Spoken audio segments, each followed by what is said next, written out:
diberikan kekuatan untuk mampu duduk-duduk di majelis ilmu, majelis di mana didoakan oleh para malaikat, dan Allah SWT akan menjamin keberkahan bagi orang-orang yang senantiasa mau duduk-duduk untuk mendengarkan firman-firman Allah SWT dan sabda-sabda Rasulullah SAW. Dan sebenarnya mencari ilmu itu merupakan makanan rohani. Salah satunya, di samping ada lagi seperti berzikir dan beribadah serta amal-amal kebaikan yang lainnya. Maka seharusnya kalaulah itu merupakan makanan rohani, maka itu merupakan sesuatu yang menjadi kebutuhan bagi kita semua. Sehingga ketika kita melaksanakannya, maka seharusnya kita merasa nikmat, merasa enak seperti itu. Sebagaimana ketika kita makan makanan seperti itu. Maka kalau kita merasa bahwa ketika kita menuntut ilmu merasa tidak nyaman, tidak enak, tidak nikmat, maka perlu diketahui bahwa ini ada sesuatu di dalam hati kita, terutama adalah penyakit hati. Maka kita harus waspada akan hal ini, bahkan harus senantiasa memikirkan terhadap hal ini. Kenapa? Karena kalau penyakit jasmani itu belum tentu berbahaya. Kalau kita menghadapi dengan penuh kesabaran, maka itu menjadi ladang amal yang besar bagi kita. Tapi kalau penyakit hati, na'udzubillah min dzalik, dan seringkali orang tidak menyadarinya seperti itu. Kalau penyakit jasmani mungkin dengan mudah orang bisa melihat seperti itu. Tapi kalau penyakit hati, boro-boro orang lain, dirinya sendiri saja terkadang sulit untuk menyadarinya seperti itu. Na'udzubillah min dzalik. Maka kita harus senantiasa bermuhasabah terhadap hal ini, apakah hati kita memiliki penyakit atau tidak. Maka salah satu cara untuk mendiagnosa apakah hati kita itu bersih dari setiap penyakit atau tidak, tanyakan kepada diri kita sendiri. Apakah kita melaksanakan perintah Allah, salah satunya mencari ilmu ini, merasa tenang, tentram, nikmat ataukah tidak? Apakah ketika kita berzikir kepada Allah merasa nikmat, tenang, tentram ataukah tidak? Maka walaupun misalkan kita masih melaksanakannya dan itu dengan segala keterpaksaan, itu masih karunia dari Allah SWT. Tapi tentu kita semua tidak akan pernah puas dengan kondisi seperti itu. Maka salah satu yang bisa menyembuhkan penyakit hati kita itu adalah salah satunya dengan membaca Al-Quran dan mentadabburinya. Wa nunazzilu minal Qur'ani ma huwa syifaa'un wa rahmatun lil mu'minin. Seperti itu. Maka mudah-mudahan kita selaku orang yang beriman senantiasa dijauhkan oleh Allah SWT dari setiap penyakit-penyakit hati yang bisa membinasakan manusia. Salawat serta salam senantiasa kita curah limpahkan kepada junjungan kita semua, habibana wa nabiyana Muhammad sallallahu alaihi wasallam. Hadirin jamaah rahimakumullah, sebelum kita lanjutkan kajian rutin saya pribadi ketika Ustaz Roki atau Ustaz yang lainnya berhalangan hadir, yaitu kita titik ikhtilaf, ada sebuah prolog atau pendahuluan. Allah SWT berfirman dalam Al-Quran surat Al-Ma'idah ayat yang ke-91, innama yuridu syaitan, sesungguhnya syaitan hanya menginginkan ayyuki abainakumul adawata wal baghdha, di antara kalian itu permusuhan dan kebencian, fil khamri wal maisir, di dalam khamar, minuman keras, wal maisir, dan judi. Wa yasuddakum an dzikrillah, dan menjauhkan kalian dari berzikir kepada Allah, wa anis shalah, dan dari salat. Hal antum muntahun, maka tidakkah kamu berhenti? Seperti itu. Jadi salah satu tujuan setan menipu dan memperdaya serta menggoda manusia untuk meminum khamar, melakukan judi, itu agar timbul permusuhan dan kebencian. Seperti itu. Itu tujuan setan. Dan ini bisa kita lihat seperti itu. Bagaimana dampak khamar, tidak sedikit orang yang ketika mabuk-mabukan sebelumnya berkawan dan bersahabat, tapi setelah mabuk jadi berantem, jadi berkelahi, bahkan ada yang saling membunuh. Begitu pun judi seperti itu. Maka pentingnya kita mempelajari fikih ikhtilaf agar agama tidak menjadi bahan pertengkaran. Bisa kita bayangkan, coba. Bisa kita bayangkan sesuatu yang amat sangat ironis, aktif dalam agama, tapi justru agama itu dijadikan alat untuk pertengkaran, perselisihan. Maka apa bedanya? Apa bedanya dengan judi, khamar dan lain sebagainya? Seperti itu. Mungkin kalau judi, khamar kecil saja bisa melihat bahwa ini merupakan sebuah maksiat, sebuah dosa besar. Tetapi bayangkan, ada orang yang membawa dalil, tetapi si dalilnya itu justru malah menjadi bahan pertengkaran. Inilah yang disebutkan dengan istilah fitnah syubhat. Ada fitnah syahwat, ada fitnah syubhat. Kalau fitnah syahwat, orang bodoh sekalipun, orang anak kecil sekalipun bisa melihat bahwa ini merupakan sesuatu yang sifatnya berdosa. Ini merupakan sesuatu yang sifatnya bermaksiat kepada Allah SWT. Tetapi kalau fitnah syubhat, ini yang sulit. Bahkan orang alim sekalipun terkadang terjebak seperti itu. Maka salah satu harapan saya sendiri kepada kita semua mempelajari kitab fikih ini agar kita terlepas dari jebakan setan tersebut. Bagaimana ketika kita bergelut di dunia dakwah, di dunia pendidikan, atau di dunia yang berkecimpung, yang berkaitan dengan agama, justru kita pun terlepas daripada tujuan setan, yaitu membuat permusuhan dan saling benci satu di antara yang lainnya seperti itu. Maka insya Allah dengan kita belajar fikih ini, insya Allah kita memahami perbedaan, sehingga perbedaan tersebut tidak menimbulkan permusuhan, tidak menimbulkan kebencian. Kita akan membahas tentang mengikuti manhaj pertengahan dan meninggalkan sikap berlebih-lebihan di dalam agama. Ini jadi salah satu yang menyebabkan agama menjadi jelek, menjadi tidak baik, itu adalah berlebih-lebihan. Ternyata di dalam agama pun ada istilah berlebih-lebihan. Di antara hal yang harus dijaga untuk menyatukan barisan para aktivis Islam yang mendakwahkan Islam, atau minimal mendekatkan jarak dan menghilangkan keakraban, kekurang akraban bersama mereka, ialah mengikuti manhaj pertengahan yang mencerminkan tawazun atau keseimbangan dan keadilan, jauh dari sikap berlebih-lebihan dan mengurangi ajaran. Umat Islam adalah umat pertengahan dalam segala hal.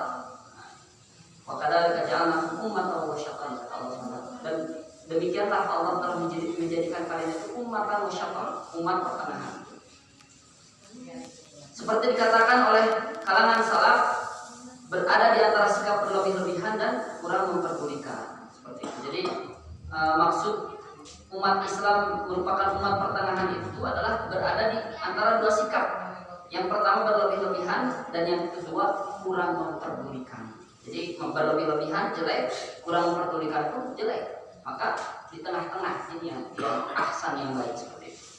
Imam Ali radhiyallahu anhu berkata, Imam Ali sepupu Rasulullah SAW, sahabat terdekat plus khalifah ketiga Khulafaur Rasyidin, berkata, hendaklah kalian berpegang kepada sikap pertengahan. Kata beliau, hendaklah kalian berpegang pada sikap pertengahan. Maka dengan sikap ini, orang yang tertinggal harus menyusul, dan orang yang berlebihan harus kembali mundur, agar kita bisa menyatu, agar kita bisa bersatu, agar kita bisa bersama-sama seperti itu. Lagi di zaman sekarang luar biasa, kedzaliman umat Islam terjadi di mana-mana yang menimpa umat Islam. Yang sekarang baru-baru ini di India seperti itu. Maka sungguh apa yang akan kita pertanggungjawabkan di hadapan Allah SWT ketika saudara-saudara kita di sana ditindas, kita malah bertengkar satu sama lain, malah saling berdebat. Bukannya kita membantu mereka, seperti itu yang sedang tergolimi. Kita bersatu lalu membantu mereka, minimal dengan doa. Mudah-mudahan kita semua bisa ikut berkontribusi meringankan beban-beban dan ujian-ujian yang menimpa saudara-saudara kita.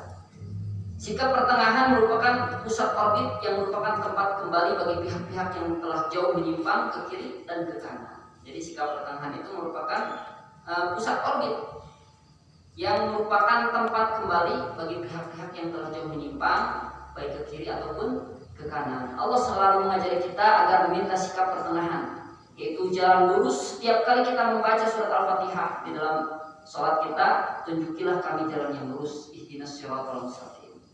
Maka pertengahan ialah apa yang disebutkan oleh Allah di dalam firman-Nya. Ini adalah jalan Rabbku yang lurus. Allah memerintahkan untuk mengikuti jalan yang lurus kalimat kita, agar kalimat kita bersatu, tidak mengikuti jalan-jalan serta sistem-sistem yang diserukan oleh sistem manusia dan jin, baik yang berasal dari barat maupun dari timur, yang condong ke kiri atau ke kanan. Allah mengakhiri 10 wasiat dari surat Al-An'am dengan firman-Nya, wa anna hadza sirati mustaqim fattabi'uhu, dan sesungguhnya inilah jalanku yang lurus, fattabi'uhu, maka ikutilah jalanku, wala tattabi'us subula fatafarraqu bikum an sabili, dan janganlah kamu mengikuti jalan-jalan yang lain karena jalan-jalan itu mencerai-beraikan kamu dari jalannya. Dzalikum wasaqum bihi la'allakum tattaqun. Yang demikian itu diperintahkan Allah kepadamu agar kamu bertakwa. Seperti itu. Jadi wa anna hadza sirati mustaqim, dan inilah jalanku yang lurus, jalan Allah SWT yang lurus, maka itu wala tattabi'u, maka ikutilah, wala tattabi'us subul, maka janganlah kalian mengikuti jalan-jalan yang lain, jalan-jalan yang sesat. Cirinya apa? Fatafarraqu bikum an sabili, yang akan mencerai-beraikan, yang akan memecah belah. Seperti itu. Jadi meskipun dibingkai dan dibungkus dengan 1000 dalil, 1000 ungkapan yang indah, tapi kalau itu semua menghasilkan perpecahan, maka ini patut dipertanyakan. Seperti itu.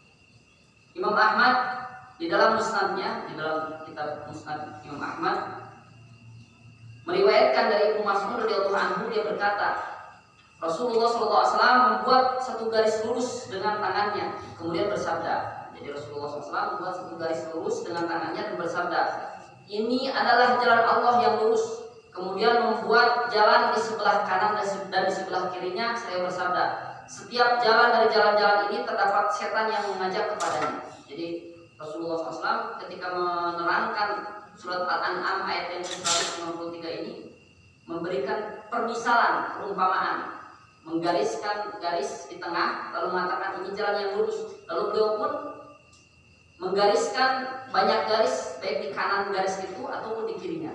Maka kata Rasulullah SAW, setiap jalan dari jalan-jalan ini, yaitu yang terdapat di kiri dan di kanannya, terdapat setan yang mengajak kepadanya. Nabi SAW lalu membaca ayat ini, yaitu inna wa anna hadza siratal mustaqim. Ini ada jalanku yang lurus, maka ikutilah dia dan janganlah kamu mengikuti jalan-jalan yang lain. Surat Al-An'am ayat 163.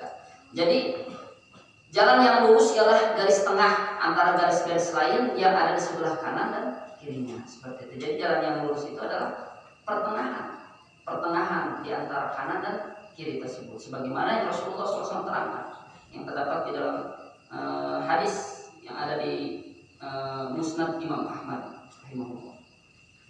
Disebutkan di dalam sebuah hadis yang lain diriwayatkan oleh Ahmad dan Ibnu Majah dari Jabir radhiyallahu anhu bahwa Rasulullah SAW meletakkan tangannya di garis tengah tersebut, kemudian membaca ayat wa anna hadza siratal mustaqim tersebut. Ibnu Katsir menyebutkan dari Ibnu Abbas tentang firman Allah, janganlah kamu ikuti jalan-jalan yang lain karena jalan-jalan itu mencerai-beraikan kamu dari jalannya.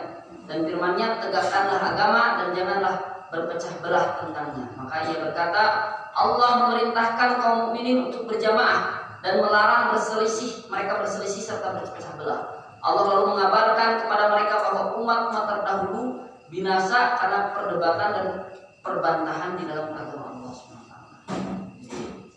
Umat-umat terdahulu dibinasakan oleh Allah SWT tidak sedikit karena perdebatan dan saling membantah di antara mereka. Nauzubillah min dzalik.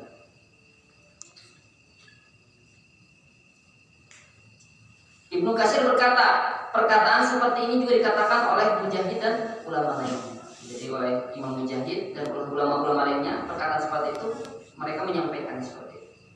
Maka binalah salah orang-orang yang berlebihan. Di antara hal yang perlu kita sebutkan dalam kaitannya dengan mengikuti jalan tengah ini adalah meninggalkan sikap berlebih-lebihan dalam agama. Sikap ini merupakan faktor terpenting bagi tercapainya persatuan dan keakraban sesama aktivis Islam, sesama orang-orang yang memiliki cita-cita untuk menyebarkan Islam, berdakwah seperti itu. Karena dakwah itu merupakan kewajiban kita semua, meskipun tidak mesti harus di atas mimbar. Apapun profesi kita, apapun keahlian kita, maka itu semua bisa kita jadikan alat untuk mendakwahkan Islam. Sikap berlebih-lebihan akan mengakibatkan kehancuran, sebagaimana disabdakan Nabi SAW. Kata beliau, binasalah orang-orang yang berlebih-lebihan. 3 kali Rasulullah SAW menyebutkan hadis ini. Rasulullah SAW sampai mengatakan sampai 3 kali, binasalah orang yang berlebih-lebihan, binasalah orang yang berlebih-lebihan. Baik sebagai berita tentang kehancuran mereka maupun sebagai doa untuk kehancuran mereka. Ini jadi ungkapan Rasulullah SAW itu bisa dianggap sebagai berita bahwa orang yang berlebih-lebihan pasti binasa, ataupun sebagai doa. Nah, ini ataupun sebagai doa. Luar biasa ketika Rasulullah SAW berdoa, tentu saja Allah SWT tidak akan mengabaikannya seperti itu. Maka orang-orang yang berlebihan ini seperti dikatakan oleh Imam Nawawi, ialah orang-orang yang ucapan dan perbuatan mereka terlalu dan melampaui batas. Kata Imam Nawawi, orang-orang yang beribadah itu adalah orang-orang yang ucapan dan perbuatan mereka terlalu dan melampaui batas. Ibnul Atsir berkata, mereka adalah orang-orang yang omongannya terlalu jauh dan melampaui batas. Orang-orang yang berbicara dengan ujung tenggorokannya, asal kata nafkah, atau yang artinya berlebih-lebihan dalam hadis Nabi SAW, berarti sebagian atas dari mulut, berarti bagian atas dari mulut. Kata ini kemudian dipakai untuk setiap ucapan dan perbuatan yang terlalu jauh dan mendalam. Di antaranya adalah hadis Umar radhiyallahu anhu, Rasulullah SAW bersabda, "Lan tazalu bi khairin ma ajjaltum al-fitrah wala tanaqqu ahlil iraq." Kalian akan tetap baik selama kalian menyegerakan berbuka dan tidak berlebihan dalam berbicara seperti cara bicaranya orang-orang Irak. Ini jadi tanaqqu di sini artinya adalah berlebih-lebihan, berbicara seperti itu. Maka diriwayatkan dari Ibnu Mas'ud, beliau bersabda, "Jauhkanlah dirimu dari berlebih-lebihan dan perpecahan, yakni berlebih-lebihan dalam berbagai macam qiraat." Ini kaitannya dengan bacaan Al-Quran. Bacaan Al-Quran pun seseorang yang gemar membaca Al-Quran bisa dijebak oleh setan sehingga sampai kepada hal yang sifatnya berlebih-lebihan. Ulama yang lain mengatakan yang dimaksud orang-orang yang berlebih-lebihan ialah orang-orang yang berlebih-lebihan dalam ibadah mereka sehingga keluar dari tata cara syariat dan mengikuti bisikan keraguan setan. Keluar dari tata cara syariat dan mengikuti bisikan keraguan setan dalam hal ibadah. Tentu saja setan itu tidak akan pernah putus asa. Mereka menggoda manusia untuk meninggalkan ibadah. Ketika manusia itu sulit untuk digoda oleh setan agar meninggalkan ibadah tersebut, lalu dia terus beribadah, maka setan pun membisikkan dirinya agar berlebih-lebihan dalam ibadah, sehingga menyimpang dari jalan kebenaran yang telah Allah dan Rasulnya gariskan, tetapkan seperti itu. Dikatakan mereka ialah orang-orang yang terlalu dalam menanyakan masalah-masalah yang pelik dan jarang terjadinya. Di antaranya terlalu banyak menyebutkan cabang-cabang suatu permasalahan yang tidak ada dasarnya di dalam Al-Quran ataupun As-Sunnah. Permasalahan sebenarnya jarang terjadi, tetapi terlalu banyak perhatian dan diberikan kepadanya. Sebagaimana yang terjadi dan menimpa dan dilakukan oleh orang-orang Yahudi ketika diperintahkan oleh Allah SWT, orang-orang Bani Israil disuruh untuk menyembelih sapi betina. Si Yahudi ini terus bertanya, dikisahkan di dalam Al-Quran surat Al-Baqarah, terus bertanya, padahal pertanyaannya itu tidaklah membantu dirinya untuk memudahkan pengamalan apa yang Allah SWT perintahkan. Justru malah sebaliknya, pertanyaan dia orang-orang Bani Israil pada saat itu justru malah menimbulkan kesulitan terhadap orang-orang Bani Israil sendiri seperti itu. Karena pertanyaan-pertanyaan yang sebetulnya tidak penting. Dan ternyata kalangan para ulama mengatakan mereka itu bertanya untuk menghindari perintah Allah tersebut seperti itu.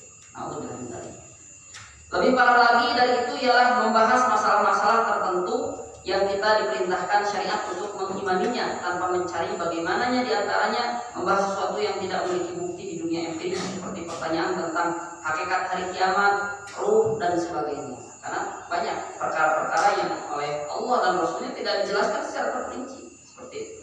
Jadi ketika itu dikorek-korek, kalau menimbulkan maslahat, menimbulkan manfaat, mungkin tidak jadi masalah. Tapi ketika tidak ada manfaatnya, tidak ada maslahatnya, maka buat apa? Seperti itu terus dilakukan.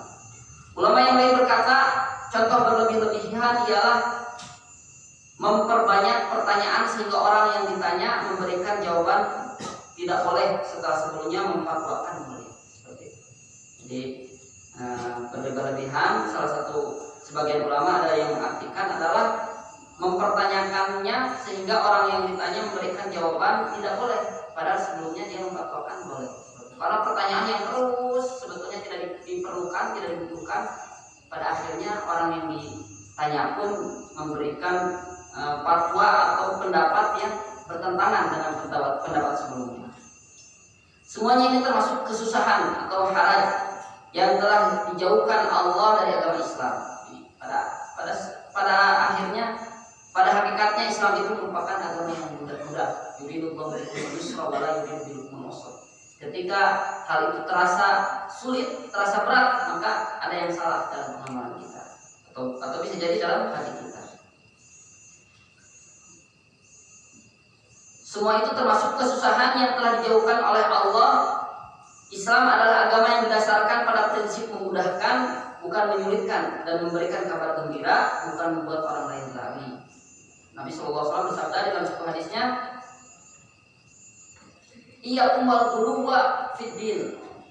Jauhkanlah dirimu dari berlebih-lebihan di dalam agama. Kata Rasulullah SAW. "Iyyakum wal ghuluwa fid din." Jauhkanlah dirimu dari berlebih-lebihan dalam agama. Fa innama halaka man kana qablakum bil ghuluwi fid din. Karena orang-orang sebelum kamu hancur hanya karena berlebih-lebihan dalam agama. Seperti itu. Maka sikap berlebih-lebihan dalam agama ini akan mendorong tumbuhnya sikap memperketat masalah-masalah kecil dan mempersempit dada kepada setiap orang yang berbeda pendapat. Sebaliknya, sikap toleran dan tidak mempersulit adalah termasuk faktor tumbuhnya persatuan dan keakraban. Jadi, sikap toleran, tidak mempersulit, itu merupakan sikap-sikap yang bisa menumbuhkan persatuan dan keakraban di antara orang-orang yang beriman. Semangat inilah yang menjadikan para sahabat dan orang-orang yang mengikuti mereka dengan baik dapat menolerir perbedaan-perbedaan dalam masalah juz'iyah, bagian-bagian, dan tidak mempersempit dada terhadap pendapat yang berbeda. Mereka bahkan mengingkari orang-orang yang kesibukannya hanya mencari masalah dalam masalah furu'. Mereka tidak bersedia menanggapi setiap pertanyaan yang tidak akan melahirkan kecuali kesulitan dan keketatan. Al-Quran sendiri mengingatkan akan prinsip ini dalam salah satu ayatnya. Allah berfirman, "Ya ayyuhalladzina amanu la tas'alu an asya'a in tubda lakum tasukum wa in tas'alu anha hina yunazzalul Qur'an tubda lakum afallahu anha wallahu ghafurur rahim." Kata Allah, hai orang-orang yang beriman, janganlah kamu menanyakan kepada nabimu hal-hal yang jika diterangkan kepadamu niscaya menyusahkan kamu, dan jika kamu menanyakan di waktu Al-Qur'an sedang diturunkan niscaya akan diturunkan kepadamu. Allah memaafkan kamu tentang hal-hal itu. Allah Maha Pengampun lagi Maha Penyayang. Surat Al-Maidah ayat yang ke-101. Jadi ini langsung Allah SWT memberikan pelajaran kepada kita semua sebagai orang-orang yang beriman, janganlah menanyakan hal-hal yang jika diterangkan kepadanya saya menyusahkan kita semua, seperti itu. Jadi kalau misalkan kita dapat ilmu lalu kita rasa ilmu itu bisa langsung kita amalkan saja langsung. Jangan banyak bertanya, pada akhirnya akan menimbulkan kesusahan bagi kita dalam mengamalkannya. Nabi SAW juga melarang banyak bertanya yang akan mengakibatkan kesulitan dan keberatan atas kaum muslimin. Nabi SAW juga melarang banyak bertanya yang akan menimbulkan, tentu saja ya, pertanyaan yang dilarang oleh Allah dan Rasulnya itu adalah yang akan memberatkan atas kaum muslimin. Sabda Rasulullah SAW, "Inna a'damal muslimina jarman rajulun sa'ala an syai'in lam yuhram fahurima min ajri mas'alatihi." Orang muslim yang paling besar kesalahannya ialah seseorang yang menanyakan sesuatu yang tidak diharamkan, kemudian karena pertanyaannya sesuatu itu menjadi diharamkan. Ini kata Rasulullah SAW, bahkan alhamdulillah benar. Tapi tentu saja di zaman sekarang risalah Allah sudah tidak turun lagi seperti itu. Tapi bagi kita, ketika kita belajar kepada para ulama, ya ikutilah adab-adab yang telah Allah SWT dan Rasulnya tetapkan. Jadi ketika kita niat bertanya untuk mendapatkan ilmu, maka itu baik, kebaikan. Pertanyaan itu merupakan pertanyaan yang baik. Tapi ketika pertanyaan itu sebetulnya bukan untuk mendapatkan ilmu, tetapi justru malah mempersulit diri, maka ini merupakan pertanyaan yang tidak perlu kita ungkapkan. Rasulullah SAW pun bersabda dalam sebuah hadisnya, "Duruni ma taraktukum fa innama halaka man kana qablakum bi kasratis su'alihim wa ikhtilafihim ala anbiya'ihim. Idza nahaitukum an syai'in fajtanibuhu wa idza amartukum bi syai'in fa'tu minhu mastata'tum wa idza nahaitukum an syai'in fada'uhu." Rasulullah SAW, "Janganlah kau tanyakan kepadaku sesuatu yang aku biarkan untuk kamu." Kata Rasulullah SAW, "Janganlah engkau tanyakan kepadaku sesuatu yang aku biarkan untuk kamu. Karena orang-orang sebelum kamu hancur hanya karena banyak pertanyaan mereka dan perselisihan mereka dengan para nabi mereka. Apabila aku melarang kamu dari sesuatu, maka jauhilah dia. Dan apabila aku memerintahkan sesuatu kepadamu, maka lakukanlah semaksimal mungkin. Dan jika aku mencegah kamu dari sesuatu, maka tinggalkanlah dia." Jadi contoh pertanyaan yang mungkin bisa membuat sulit dalam mengamalkan apa yang Allah SWT katakan itu adalah, tentu saja yang terbaik adalah kisahnya Bani Israil tersebut. Jadi ketika disuruh untuk menyembelih sapi, si Bani Israil itu bertanya, sapinya seperti apa? Sapinya berwarna kuning, kuningnya seperti apa? Kuningnya kuning keemasan. Lalu terus minta dijelaskan yang belum pernah digunakan untuk membajak seperti itu, sehingga pertanyaan-pertanyaan itu akhirnya membuat sulit. Dan di dalam Al-Quran dikatakan hampir-hampir mereka tidak mampu untuk melaksanakannya. Nah, pertanyaan-pertanyaan seperti ini yang tidak perlu kita pertanyakan. Ketika Allah SWT berkisah di dalam surat Al-Baqarah tadi, ketika menyuruh untuk menyembelih sapi betina, coba kalau seandainya tidak bertanya Bani Israil ini, langsung saja dilakukan apa yang menjadi perintah Allah, maka tentu itu akan dengan sangat mudah dilakukan. Tetapi karena banyak pertanyaan, jadi pada akhirnya perintahnya jadi hampir-hampir tidak bisa dilakukan karena saking sulitnya akibat banyak pertanyaan tadi. Hadis ini mengisyaratkan tentang Bani Israil dalam kisah penyembelihan lembu dan pertanyaan mereka yang berlebihan. Bagaimana bentuknya, bagaimana warnanya, bagaimana seandainya mereka langsung menyembelih lembu yang mana saja setelah perintah yang pertama, ini saya itu sudah cukup. Akan tetapi mereka mempersulit diri mereka, maka Allah pun mempersulit mereka. Jadi tadi dikatakan, kalau ketika Allah menyuruh mereka untuk menyembelih sapi betina, langsung saja mereka lakukan, mungkin tidak, kriterianya tidak terlalu sulit seperti itu, asal sapi saja, sebagaimana yang Allah memperintahkan. Tapi karena mereka bertanya sesuatu yang tidak ada faedahnya, tidak ada manfaatnya, jadi akhirnya seperti itu. Hampir mereka tidak bisa melaksanakannya. Sahabat Anas radhiyallahu anhu meriwayatkan bahwa Rasulullah SAW pernah ditanya oleh para sahabat dengan pertanyaan yang bertubi-tubi sampai membuat Rasulullah SAW marah. Beliau lalu naik mimbar seraya bersabda, ini Rasulullah SAW pernah ditanya oleh sahabatnya sampai bertubi-tubi, dan Rasulullah SAW naik mimbar dan bersabda, "Janganlah kalian bertanya tentang sesuatu kepadaku pada hari ini kecuali apa yang telah aku jelaskan kepada kalian." Anas radhiyallahu anhu berkata, "Kemudian aku layangkan pandangan ke kanan dan ke kiri, tiba-tiba setiap orang mengusap mukanya dengan pakaiannya karena menangis. Umar radhiyallahu anhu lalu bangkit seraya berkata, kami telah ridho Allah sebagai Rabb, Islam sebagai agama, dan Muhammad sebagai Rasul. Kami berlindung kepada Allah dari fitnah." Maka peristiwa ini menjadi pelajaran berharga bagi para sahabat, sehingga setelah itu mereka tidak mau bertanya kecuali hal-hal yang memang perlu dipertanyakan. Maka hal ini tampak dari pertanyaan-pertanyaan mereka kepada Nabi SAW yang dicatat dalam Al-Quran tidak lebih dari 13 pertanyaan yang sebagian besar berkenaan dengan masalah-masalah praktis. Demikian pula jawaban mereka terhadap setiap pertanyaan yang diajukan. Mereka selalu memberikan jawaban yang memudahkan, tidak menyulitkan, memberikan kabar gembira, tidak membuat orang lari, sebagaimana wasiat Rasulullah SAW kepada mereka. Maka prinsip umum yang dianut para sahabat radhiyallahu anhum ajma'in ialah tashil atau memudahkan, dan musamahah atau toleransi, tasamuh. Dalam masalah ru'yah, mereka menghindari kajian-kajian yang terlalu rumit dan terlalu mendalam, sehingga tidak membuat kemudahan menjadi kesulitan dan kelapangan menjadi kesempitan. Padahal Allah telah meniadakan hal itu dari agamanya, dan Dia sekali-kali tidak menjadikan untuk kamu dalam agama satu kesempitan. Surat Al-Hajj ayat yang ke-78. Imam Bukhari meriwayatkan dengan sanadnya yang sampai kepada Yusuf bin Malik yang berkata, pada waktu aku berada di sisi Aisyah Ummul Mukminin radhiyallahu anha, datanglah seorang Irak kepadanya, kemudian bertanya, kapan apakah yang paling baik? Maka Aisyah radhiyallahu anha menjawab, apa salahmu sampai bertanya begitu? Orang itu berkata, wahai Ummul Mukminin, perlihatkanlah mushafmu kepadaku.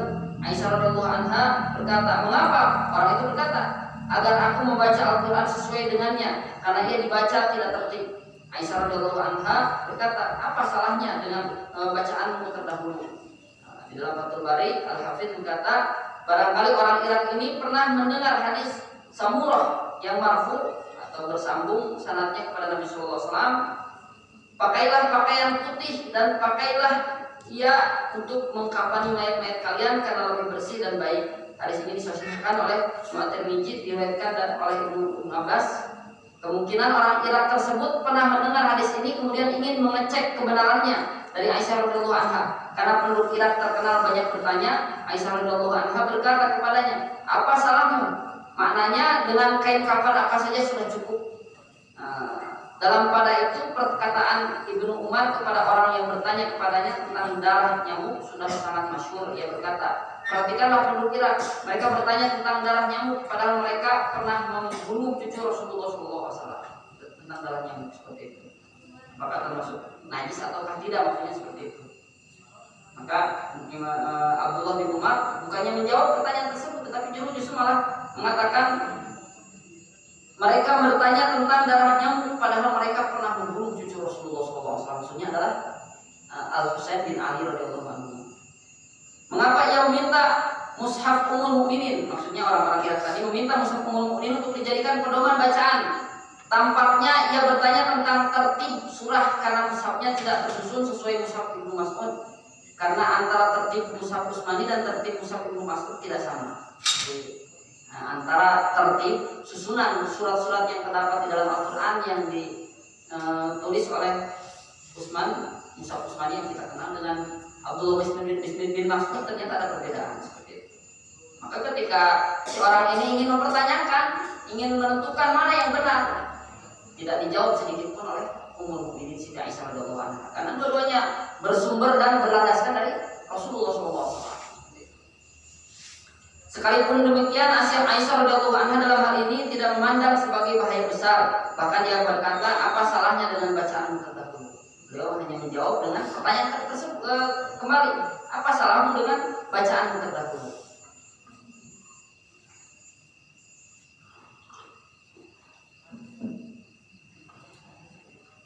Hadirin jemaah rahimakumullah, Al-Alamah Ad-Dahlawi di dalam kitabnya Hujjatul Balighah menjelaskan kemudahan dan kesederhanaan para sahabat dalam memahami dan mengamalkan Islam ini. Katanya Rasulullah SAW melakukan wudu dengan disaksikan oleh para sahabat, kemudian para sahabat mengikutinya tanpa dijelaskan bahwa ini rukun dan itu sunnah. Rasulullah SAW dengan disaksikan oleh para sahabat, kemudian mereka mengikuti cara sholat sebagaimana yang mereka lihat. Rasulullah SAW melaksanakan haji, kemudian mereka pun melaksanakan haji sebagaimana yang dilakukan oleh Nabi SAW. Demikian hampir seluruh amaliyah Rasulullah SAW. Beliau tidak menjelaskan bahwa fardu wudu ada 6 atau 4 dan tidak mengandaikan adanya orang yang berwudu secara tidak tertib sehingga dinyatakan sah atau batal. Demikian pula para sahabat. Jarang sekali mereka bertanya tentang hal-hal semacam ini. Dari Ibnu Abbas radhiyallahu anhu yang berkata, aku tidak melihat suatu kaum yang lebih baik dari para sahabat Rasulullah SAW. Mereka tidak pernah bertanya kepadanya kecuali tentang 13 masalah hingga Nabi SAW meninggal. Ke-13 masalah itu semuanya tersebut di dalam Al-Quran. Di antaranya mereka bertanya kepada Nabi Muhammad tentang berperang pada bulan haram. Allah menjawab, katakanlah berperang dalam bulan haram itu adalah dosa besar. Surat Al-Baqarah ayat yang ke-217. Jadi pertanyaan yang dilontarkan oleh para sahabat kepada Rasulullah SAW yang diabadikan oleh Allah di dalam Al-Quran ada kurang lebih 13. Nanti mudah-mudahan di lain kesempatan dan di lain waktu bisa kita bahas ayat-ayat apa saja ini yang menjadi pertanyaan para sahabat kepada Rasulullah SAW yang Allah abadikan dalam Al-Quran. Tentu saja adalah sebagai pelajaran kepada kita semua. Ibnu Abbas berkata, mereka tidak pernah bertanya kepadanya kecuali tentang sesuatu yang bermanfaat bagi mereka. Jadi mereka tidak pernah bertanya kepada Rasulullah SAW tentang sesuatu kecuali sesuatu itu memang bermanfaat untuknya. Apalagi kalau bertanya untuk memuji, naudzubillah kita jangan sampai seperti itu ya. Misalkan iya perasaan ini ilmunya di bawah kita, lalu kita uji dengan pertanyaan, tidak usah seperti itu, tidak usah. Ini merupakan perkara yang tidak baik. Ibnu Umar berkata, janganlah kamu bertanya tentang sesuatu yang tidak terjadi, karena aku pernah mendengar Umar ibnu Khattab melaknati orang yang bertanya tentang sesuatu yang tidak terjadi. Kata Ibnu Umar, janganlah kamu bertanya tentang sesuatu yang tidak pernah terjadi. Dan Umar bin Khattab, kata beliau, kata Abdullah bin Umar, melaknat orang yang bertanya tentang sesuatu yang tidak pernah terjadi. Jadi kita pun sebagai orang-orang yang beriman, hamba Allah SWT dituntut untuk seimbang antara ilmu dan amal itu harus seimbang. Ya, jadi jangan biasanya kalau tidak seimbang maka inilah yang dikatakan sebagai orang-orang yang berlebih-lebihan. Al-Qasi berkata, sesungguhnya kalian bertanya tentang sesuatu yang tidak kami ketahui dan mengkaji terlalu dalam hal-hal yang tidak pernah kami kaji. Kalian bertanya tentang banyak hal yang tidak aku ketahui. Seandainya telah diajarkan kepada kami tentang hal-hal itu, pasti kami tidak boleh menyembunyikannya. Seperti itu. Jadi Islam itu sebetulnya sederhana, simple, mudah. Dari Umar bin Ishaq yang berkata, aku tidak pernah melihat suatu kaum yang lebih mudah dan gamblang sirahnya daripada para sahabat Rasulullah SAW. Dari Ubadah bin Yasar al-Kindi, ia ditanya tentang seseorang wanita yang meninggal di tengah suatu kaum yang tidak mempunyai wali atau pemimpin. Lalu ia menjawab, aku belum pernah melihat suatu kaum yang menyulitkan diri seperti kalian dan bertanya seperti pertanyaan kalian. Maka asal ini diriwayatkan oleh Imam Ad-Darimi. Wallahu a'lam. Mungkin itu hadirin memang rahimakumullah pembahasan tentang mengikuti manhaj pertengahan dan meninggalkan sikap berlebih-lebihan. Mudah-mudahan kita semua bisa terhindar dari orang-orang yang berlebih-lebihan di dalam agama yang pada akhirnya akan menimbulkan permusuhan sebagaimana yang Allah SWT firmankan tadi.